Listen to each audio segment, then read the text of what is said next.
बिस्मिल्लाहिर्रहमानिर्रहीम अस्सलाम वालेकुम वरहमतुल्लाहि वबरकातुहू। एक तरफ राना सनाउल्लाह ये दावा करता है कि अगले 3 हफ्ते में इमरान खान पे केस बना लेंगे। दूसरी तरफ फरमाइशें रखी जा रही हैं नून लीग की तरफ से और बिगड़ी हुई हिंदा की तरफ से कि नवाज शरीफ ना सिर्फ वापस आएगा, एक सेकंड भी जेल में नहीं रहेगा, ना सिर्फ उसकी सजाएं खत्म होंगी फौजदारी मुकदमों में, बल्कि उसकी तायात नाअहली भी खत्म होगी। नवाज शरीफ को पाकिस्तान में आके इलेक्शन कैंपेन चलाने की पूरी आजादी दी जाएगी। अब मुझे समझ नहीं आ रही कि इसकी जरूरत क्या है। मेरे कुछ सवालात होते हैं हमेशा, लेकिन मैं अभी सिर्फ एक पूछूंगा। अगर इमरान खान को आपने अंदर ही करना है, नायल करना है, उसकी पार्टी आपने तोड़ दी है, खुद आप आज तकरीरों में कह रहे हैं कि उसकी पार्टी अब चिंची में आ जाती है, जो कि झूठ है, मैं बाद में इस पे बात करता हूं, तो फिर इलेक्शन किसने किसके खिलाफ लड़ना है? बागी साहब तो एक हैं, पीडीएम तो एक है, ये जो आपने नया जहांगीर तरीन के नीचे कचरा जमा किया ये भी एक, इनको भी 2-4 अगर सीटें मिल गई तो ये भी पीडीएम के साथ ही। तो मुझे समझ नहीं आ रही कि नवाज शरीफ को इलेक्शन कैंपेन चलाने की क्या जरूरत है। क्यों कहा जा रहा है कि इलेक्शन से 90 दिन पहले नवाज शरीफ पाकिस्तान आएंगे? यानी जब भी इलेक्शन होने हैं वो तब पता चलेगा जब नवाज शरीफ पाकिस्तान में कदम रंजा फरमाएंगे। जब तक वो नहीं आते समझ लें कि इलेक्शन का कोई चांस नहीं है अगले 90 दिन भी। सूरत हाल ये है इस टाइम कि अब सुप्रीम कोर्ट के पास भी कोई बहाना नहीं रह गया। पहले बहाना था जी पैसे नहीं दे रही हुकूमत, बजट में नहीं है, अब वो भी बहाने खत्म हो गए। यानी बंदयाल साहब के पास भी फरार का कोई रास्ता नहीं है।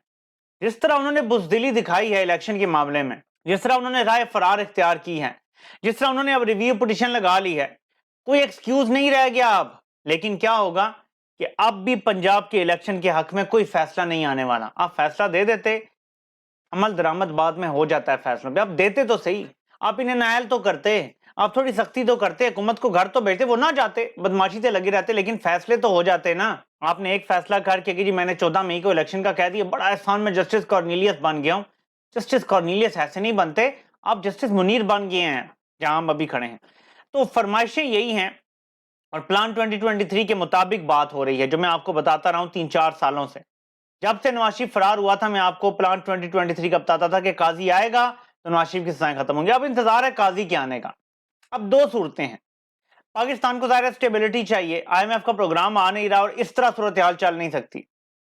क्या यह मुमकिन है कि चीफ जस्टिस जल्दी रिटायर हो जाएं और काजी जल्दी आ जाएं? क्या यह मुमकिन है कि चीफ जस्टिस रिटायर होने के बजाय खुद ही नवाज शरीफ की सजाएं खत्म करने की हामी भर लें और नवाज शरीफ जब वापस आए तो क्योंकि वो जो केस है कि कितनी नाअहली होनी है आर्टिकल 62(1)(f) में, उसको लगा लिया जाए और फुल कोड बना ली जाए और फुल कोर्ट से फैसला आए कि सिर्फ 5 साल नाअहली होगी, ताहयात नहीं होगी, तो खुद ही ऑटोमेटिकली जहांगीर तरीन और नवाज शरीफ बहाल हो जाते हैं। उनको अपने केसों में बरियत की भी जरूरत नहीं रहेगी। जो नाअहली के केसेस हैं, जो फौजदारी मुकदमे हैं, वो तो एक एक दिन की बात है, फौरी तौर पे आएंगे और हाई कोर्ट में 1-2 दिन में केस सुना जाएगा और कहा जाएगा जी कि ये सजाएं गलत हुई थी, हम बरी करते हैं नवाज शरीफ को। वो तो मसला ही नहीं है। तो ये भी मुमकिन है कि मुल्क को ठीक करने के लिए अगर चीफ जस्टिस जो मौजूदा हैं, जो लेटे हुए हैं इस टाइम, वो खुद ही कहते हैं यार मैं ही खत्म कर देता हूं सजाएं, ले आओ मियां साहब को, तो ये भी हो सकता है, इसकी भी मुमकिनात हैं। दूसरी तरफ बार बार सदर मुमलिकत के हज पे जाने की बात हो रही है।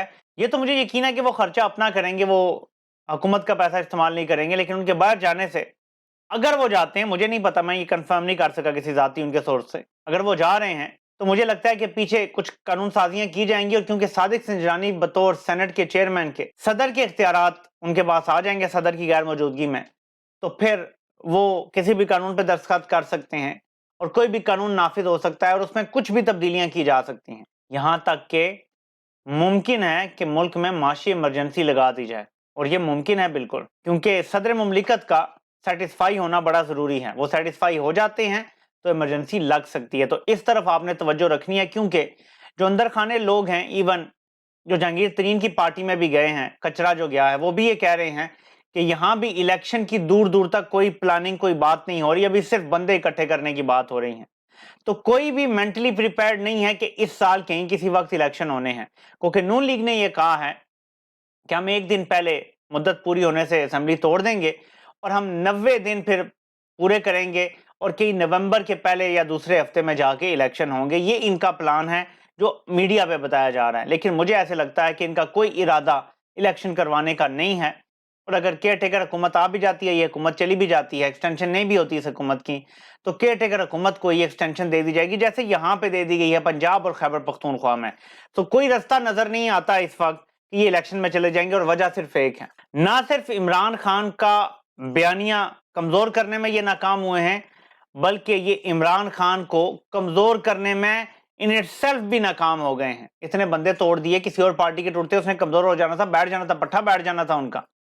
ایسا نہیں ہوا, بلکہ عمران خان کا بیانیہ مضبوط سے مضبوط تر ہو رہا ہے کہ ہمیں حقیقی آزادی کی ضرورت ہے, قانون کی بالادستی کی ضرورت ہے. روز جب ایک بندے کو یہ غیر قانونی پکڑتے ہیں, روز ایک گھر میں چھاپا مارتے ہیں, چادر چار دیواری کا تقدس پامال کرتے ہیں, عمران خان کا بیانیہ مضبوط ہوتا ہے کہ ہمیں قانون کی بالادستی کی ضرورت ہے, ورنہ طاقتور آپ کو رونتا چلا جائے گا. روزانہ جب ضمانت ملتی ہے عدالت سے اور پھر دوبارہ پولیس پکڑ لیتی ہے تو پھر عمران خان کا بیانیہ مضبوط ہوتا ہے اور سچا ثابت ہوتا ہے کہ یہاں طاقتور قانون کو نہیں مانتا, طاقتور عدالتوں کو بھی نہیں مانتا, اور ہمیں قانون کی بالادستی لانی ہے پاکستان میں. تو روزانہ یہ لوگ خود جو ہیں پی ڈی ایم اور کمپنی مل کے عمران خان کے بیانیے کو روز سچا ثابت کر رہے ہیں. یہ اگر قانون پہ چلاتے نا ملک کو, یہ اگر فوری طور پہ جو کرپشن کے کیسز ہیں یہ ختم کرنے کے بجائے ان پہ کیسز جلدی چلاتے, جس کو سزا ہونی تھی سزا ہوتی, جو بری ہونا تھا وہ بری ہوتا, بڑا فرق پڑتا ہے اس سے. انہوں نے کیا کیا, قانونی بدل دیا اور ساری اپنے لیے کیسز ختم کروا لیے. پھر عمران خان سچا ثابت ہو گیا کہ یہ تو این آر او لینے کے لیے کر رہے ہیں. پھر معیشت کے حوالے سے میں تھوڑی سی چیزیں آپ کو بتاتا ہوں کہ اسحاق ڈار نے اشر کیا کیا ہے. اس نے ڈیٹ ری اسٹرکچرنگ کی بات کی ہے. آپ کو پتا ہے کہ یہ ایک کوشش 1998 میں بھی کر چکا ہے اور وہاں بھی اس نے معیشت تباہ کر دی تھی. 2008 میں آپ کو پتا ہے کہ پیپلز پارٹی کی حکومت تھی, لیکن وزیر خزانہ اسحاق ڈار کو بنایا گیا تھا. یہ آئی ایم ایف کی ڈیل لینے میں ناکام ہو گیا تھا اور پھر وزیر خزانہ چند ماہ بعد ہی بدل دیا گیا تھا, کیونکہ اسحاق ڈار تب بھی ناکام تھا کیونکہ مشکل صورتحال تھی. اس کے بعد 2013 سے 2018 کے درمیان اس نے مسلسل ہر سال ایکسپورٹس کو کریش کیا, 12% کی رفتار سے کریش کیا, مائنس کروائیں. کرنٹ اکاؤنٹ ڈیفیسٹ 19 ارب ڈالر کا اس نے پیدا کیا. اس نے ایکسچینج ریٹ آرٹیفیشل رکھا اور ہمارے زر مبادلہ کے ذخائر جو 19.5 ارب ڈالر کے تھے اسٹیٹ بینک میں, وہ 9.7 ارب ڈالر پہ لے آیا. اس دفعہ اس نے پچھلے سارے ریکارڈ توڑ دیے ہیں. اب میں آپ کو بتاتا ہوں کہ کیا کیا کیا ہے اس نے. معیشت صفر پہ لے آیا ہے جو 6.1% پہ چل رہی تھی. مہنگائی ہے وہ 12% پہ تھی, یہ 38% پہ لے آیا ہے. اور جو کھانے پینے کی اشیاء کی مہنگائی ہے وہ 48% پہ لے گیا ہے. یہ 75 سالوں کے سارے ریکارڈ بھی توڑ دیے گئے ہیں مہنگائی کے. کرنسی جو پاکستان کی ہے وہ فری فال میں ہے, 120 روپیہ صرف ایک سال میں کم ہو چکی ہے اور مزید آگے کوئی پتہ نہیں ہے کہاں جا کے رکے گی. حکومت کا جو قرضہ ہے تحریک انصاف نے 4.25 سالوں میں 18,000 ارب لیا تھا, انہوں نے صرف ایک سال میں 15,500 ارب لے لیا ہے. ایک سال میں تحریک انصاف کا 3.5 پونے 4 سال کا قرضہ ایک طرف, ان کا 1.25 سال کا قرضہ ایک طرف. آئی ایم ایف کا پروگرام اسحاق ڈار نے جان بوجھ کے سبوٹاج کیا ہے, کیونکہ جو ان کا آگے پلان ہے مجھے لگتا ہے معاشی ایمرجنسی لگانے کا, یہ سرٹن لوازمات پورے کرنے ہیں. ورنہ جہاں اتنی گالیاں پڑ رہی تھیں اگر عمران خان کو بھی کرش کر رہے ہیں تو ہر شرط مان لیتے, لیکن نہیں مان رہے آئی ایم ایف کی شرائط. جان بوجھ کے پروگرام سبوٹاج کروایا ہے. اس کے بعد جو اسٹیٹ بینک کے ریزروز ہیں وہ 3.9 ارب ڈالر کے رہ گئے ہیں. یہ ہمارے کو 3 ہفتے کی امپورٹس کے یا 3.5 ہفتے کی امپورٹس کے زر مبادلہ کے ذخائر ہیں, یعنی ہم بہت قریب پہنچے ہوئے دیوالیہ کے, کیونکہ ہماری 4 ارب ڈالر کی گڈز ہمارے ڈاکس پہ پڑی ہوئی ہیں. اسحاق ڈار پہ دوست ممالک بھی اعتبار نہیں کر رہے, صرف 5-6 ارب ڈالر کی گارنٹی لینی تھی کہ آئی ایم ایف کو یہ ہم دے دیں, وہ بھی نہیں لے سکا.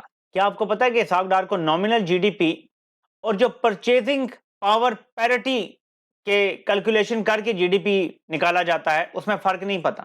کیا ایسا بندہ پاکستان کا وزیر خزانہ بننے کا اہل ہو سکتا ہے؟ لیکن اس کو ابھی تک لگایا ہوا ہے. کس لیے لگایا ہوا ہے؟ ملک کی تباہی نکالی جا رہی ہے سوچے سمجھے منصوبے کے تحت, کیونکہ عمران خان کو روکنا ہے, باقی جو مرضی ہو جائے. اب کیا ان کے سینسٹر پلان ہے.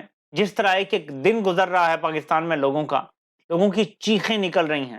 مڈل کلاس ختم ہو چکی ہے پاکستان میں, اب صرف اپر کلاس رہ گئی ہے اور پسی ہوئی کلاس رہ گئی ہے. کیا آپ کو پتا ہے کہ جو سزوکی کی گاڑیاں, چھوٹی گاڑیاں 1000 سی سی یا اس سے کم, تاریخی طور پہ کمی آ گئی ہے ان کی سیلز میں, لیکن جو امیر طبقہ ہے جو فارچونر وغیرہ خریدتے ہیں اس میں اضافہ ہو گیا ہے سیلز میں. یعنی امیر سے امیر تر ہو گیا ہے اور جو غریب ہے وہ غریب تر ہو گیا ہے پاکستان میں. مڈل کلاس اتنا نیچے چلا گیا ہے کہ اب وہ اب گاڑی بھی خریدنے کے قابل نہیں رہا جو منیمم پرائس کی گاڑیاں پاکستان میں آتی ہیں.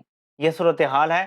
10 کروڑ لوگ خط غربت سے نیچے ہیں, 11 سے 12% آپ کی بے روزگاری ہو گئی ہے. کیا یہ جنگ جو اپنے اوپر نافذ کر دی گئی ہے, جو جنگ کبھی بلوچستان میں لڑی جاتی تھی, کبھی سابق فاٹا میں لڑی جاتی تھی, کبھی کراچی کی گلیوں میں لڑی جاتی تھی, وہ جنگ اب آپ کے سارے شہروں تک پھیلا دی گئی ہیں.